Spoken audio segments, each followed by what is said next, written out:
When Martin Luther nailed his 95 Theses to the Castle Church door in Wittenberg, he had no idea what a firestorm of controversy he had set in motion. As he would later say, he couldn't believe what a scrap of paper could do. He was a university professor. He was posting basically a proposal for a debate. He hoped to have a lively discussion there at the university in Wittenberg based on his 95 Theses. There's lots to discuss there. But what happened is that someone translated them into German, and they got printed. And pretty soon they were circulating around Germany within a matter of weeks, and then shortly around Europe.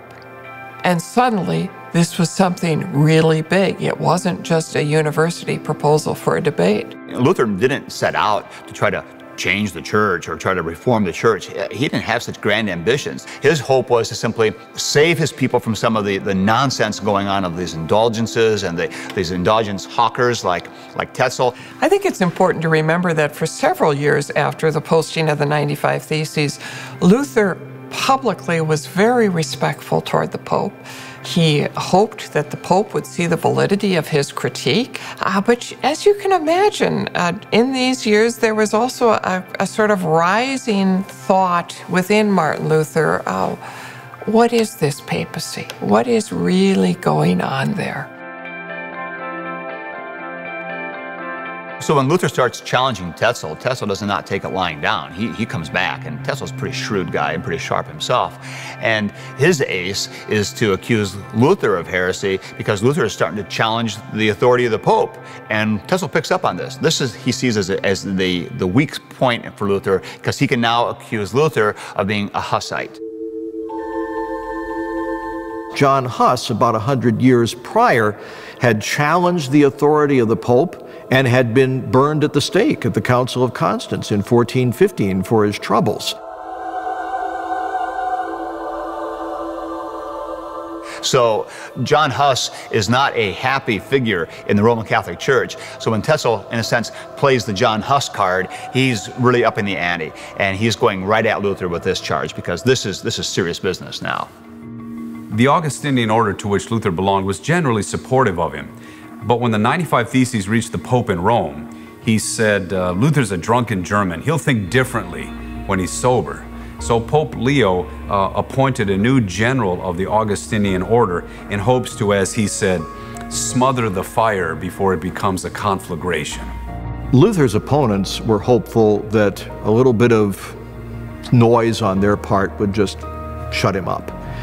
Staupitz, Luther's superior, decided that he would put Luther on the biggest stage that he could at the time, the annual meeting of the Observant Augustinian Order in Heidelberg in 1518. Luther goes to that event with a set of theses, nothing about the sale of indulgences, nothing about Tetzel, nothing about the flap that has ensued. Luther takes this opportunity to place his theology in the broadest context possible. And in the Heidelberg Disputation, what Luther starts to advance is a teaching of the theology of the cross and the idea that the cross challenges and undoes everything that makes sense to us, everything that seems reasonable to us. And now in Heidelberg, he's getting to the point where he's even challenging the idea that somehow we can earn our way into God's forgiveness or that our good works count before God. And he's beginning to realize, not at all. In fact, it's our brokenness, which is our reality, and our need for God's forgiveness. So something has happened significantly, even in that time period between the 95 Theses and the Heidelberg Disputation. He is rejecting all kinds of triumphalism. He's rejecting works righteousness. He specifically rejects the formula of do what is in you. It's becoming more and more apparent that Luther is going to challenge the church's practices, and he's going to challenge the way things are done. And it's not going to be a matter of tweaking a few things, but it's going to really demand an overturning of all kinds of junk that had found its way into the church. And in a sense, Luther starts pulling on one thing and realizing everything's coming with it. And it's going to be bigger than he ever anticipated, but that's what's starting to come clear to him. And that's why the Heidelberg Disputation and Theses of 1518 are, if anything, much more significant than the 95 Theses of 1517. Pope Leo X appointed a Dominican scholar named Prierius to head up a commission to respond to Luther. Now, the Dominicans and the Augustinians had a rivalry of sorts, and because of that, Luther and Prierius exchanged some testy letters. But Prierius had no idea what he was getting into. I mean, Luther was a skillful writer and he had a wicked sense of humor. In fact, he finally advised Prierius not to make himself look any more ridiculous by continuing to write. Prierius isn't just anybody. Prierius is a high official in Rome. And that means this is getting more and more serious. The Pope was completely intolerant at this point of Luther's teaching, was not willing to be patient, demanded of Frederick the Wise, the elector, and the one who was responsible for the University of Wittenberg, that he deliver up Luther, this child of the devil. Frederick the Wise wanted to see a fair hearing for Luther, and that could happen only on German soil. And so the Holy See sent Cardinal Cajetan to Augsburg to interview Luther and to try to dissuade him from his pernicious heresy. The hearing before Cardinal Cajetan was really not much of a dispute of any kind, because Cajetan simply drew the line, Martin Luther, you must immediately concede on all these points, and Luther would simply not recant. And so there was a stalemate, and so then Luther was left in an indeterminate state in Augsburg. After midnight one evening, Luther rode off on horseback to get back to the safety of electoral Saxony. Incidentally, he arrived back in Wittenberg on the first anniversary of his posting the 95 Theses. This would now be October 31st, 1518. Frederick the Wise got Luther to meet with a representative from Rome by the name of Karl von Miltitz. Now, Miltitz was supposed to coordinate his mission with that of Cajetan, but he got there after Luther had already had his meeting with Cajetan in Augsburg. But this was a great opportunity for Frederick to kind of muddy the waters and delay the proceedings against Luther. He has Luther go into Miltitz and say, look, I'll cooperate. I won't say anything against my opponents as long as they won't say anything against me. But Luther still doesn't take anything back. He later wrote to the elector and said, look, I'd be happy to recant if they'd just show me where I'm wrong. In the summer of 1519, Luther attends another debate in Leipzig. This time, the stakes are getting even higher. He's debating a former friend, Johann von Eck, a theology professor at the University of Ingolstadt. And let me tell you about debates at this time. They were not like American presidential debates where you're simply answering the same question in two different ways. No, these debates lasted, in this case, 18 days. And so the debate went on, and it was a knockdown, drag-out process in which Eck very cleverly maneuvered Luther into admitting that the teachings of John Huss, all of them, should not have been condemned by the church. Luther had now crossed the line. He had been maneuvered into agreeing with some of the doctrines that were taught by John Huss, a heretic who'd been burned at the stake 100 years earlier. And then, of course, oh, the cry goes up, death to Luther, the Saxon Huss, and so on. And so at the end of the debate, Luther and Karlstadt go back to Wittenberg, and it was left to the theological schools, including Paris, to decide who won the debate. In fact, later judgments from two Catholic theological faculties favored Eck, but popular opinion really favored Luther. And now Eck then traveled to Rome to secure a papal bull, a decree that declared Luther a heretic. You know, it's interesting, in Christian history, a lot of things have gotten called what they're called now as a term of derision. And Eck started calling Lutherans Lutherans as a term of derision, that they're following Luther, not following the authority of the Pope. The Leipzig debate proved significant for several reasons. Up to that point, much of the Reformers' talk had been around the whole issue of indulgences and the sacrament of penance. The Leipzig debate opened up the question of authority. Luther had been maneuvered into denying neither Pope nor Council was the ultimate authority in the Church. January of 1519, Maximilian the Emperor finally dies, And that takes pressure from Luther because the papal diplomats have to concentrate their efforts, ensuring a friendly candidate receives the emperor's crown. After the Leipzig debate, Luther starts writing things that are intended for an even more broad audience, because he's got this message of the gospel now really fully formed in his mind from his study of the scriptures. And he wants to bring it to as many people as possible and enlist the lay people as much as he can. And these are important doctrinal theses because we still study them today. They're just spot on with this theology. And what's become clear now is he sees a need for reform in the church, and he's realizing the church is not up for this. It's not going to be coming from the hierarchy in Rome. So he writes a treatise on good works, among other things to show that despite his detractors, he's not against good works.